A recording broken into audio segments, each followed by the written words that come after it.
Hello, writers. My name is Tennyson E. Stead. I am a working screenwriter and a working script doctor, and welcome to The Right Stuff.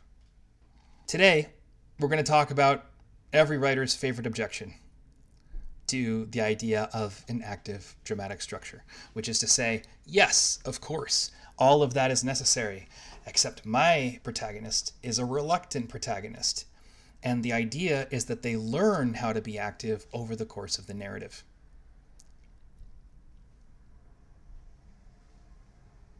It's literally a statement of creative intent. Um, and at the same time, actors perform actions.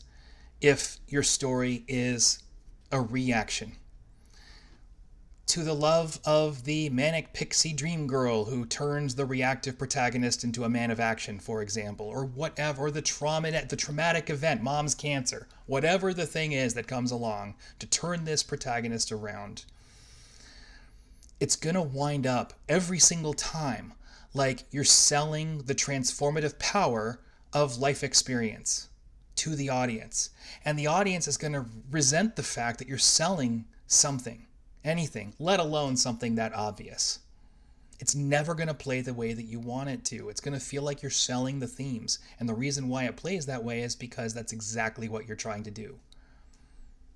So, we need to take a step back and we need to look at the ways in which this character is reluctant. What exactly is it that they are trying not to do? What is it that they don't want to do? And what is it that they want to do instead? What is it that they want to, what is the life that they would like to be living? Okay? What is the life that they actually can see themselves living? What is it that they're trying to create for themselves by avoiding either the responsibility or the whatever, the risk or whatever it is that they're avoiding in their reluctance? Okay? What is the life that they're trying to create? And then let's look at the life that they wind up creating, that they get inspired to create by whatever this event happens to be. What's the through line between those two ideas? What are the things that the life that they think they want has in common with the life that they actually need? If you can find those things, then I bet you can find an arc through their efforts to create this fantasy or this ill-advised, whatever it is that they're trying to create for themselves on the one hand, and the life that they actually commit to creating by the end of the film on the other. I bet that there are ways in which both of those lives are two different efforts to make the same thing happen. So you got to look for that through line of action, because when you figure it out what it is that they actually make happen by the end of the film, and you see how they were always trying to make that thing happen, just in some very ill-advised and unsustainable ways at the beginning of the film, you've already started the work of turning that passive, reactive protagonist into someone who's driving their own story. And if, perchance, it does turn out to be the case that a manic pixie dream girl transforms this person's worldview, you suddenly have a foothold on how this protagonist built that relationship for themselves and went and found that relationship for themselves, probably through significant effort, as opposed to just stumbling into it and getting picked by this other person. Okay? If it does turn out to be mom's cancer, then you have a foundation for how this person was actually putting distance between themselves and their duties to their family. What were they trying to achieve? They were going in a different direction. They were trying to create this thing. And as they come to terms with the fact that mom is dying, and as they become more of a caretaker, their decision to become a caretaker and their decision to be more present for their mom's death is still part of their effort to achieve this larger thing that they're trying to achieve. And if they're being a bad caretaker, or they're not being as present in the right way, it's because they're using this as an opportunity to do something or create something that it's not appropriate for, that it's not right for.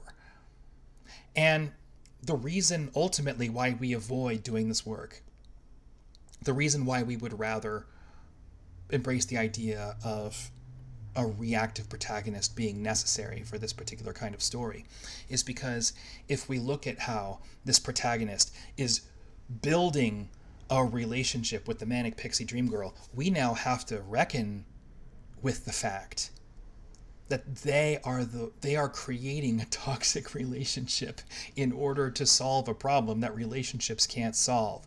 We have to reckon with the fact that this person is putting this other person on a pedestal, or maybe they're exploiting someone who's younger than they are, and we have to own up to the grotesquely imperfect nature of the efforts of our protagonist to achieve our goal. If it turns out that we're dealing with mom's cancer, then we have to own up to the fact that this protagonist is using their mom's illness to fulfill themselves in a way that's not sustainable, and that we have to own up to the fact that they're using their mother's final days in this self-centered, wildly inappropriate manner.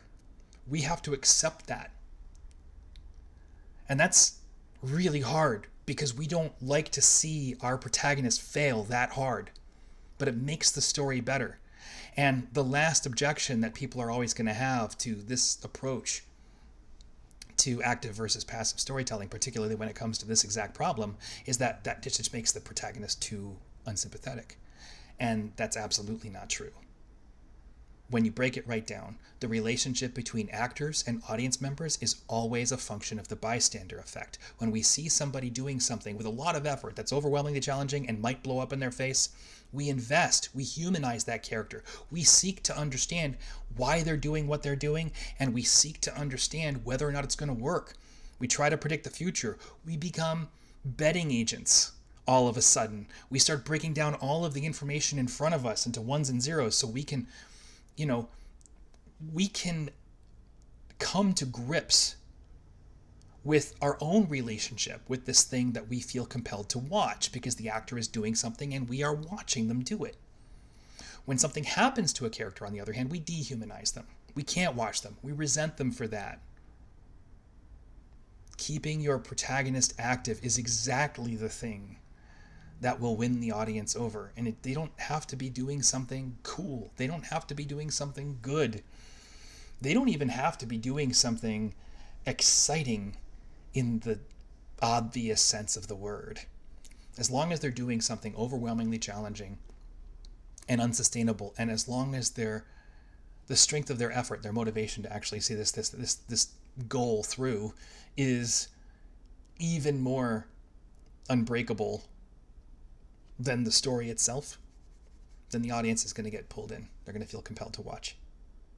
And your character is going to get humanized as a result.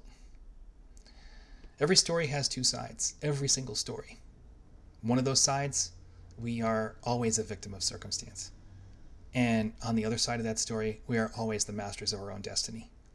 And in order to write for actors, we have to embrace the masters of our own destiny side of that coin.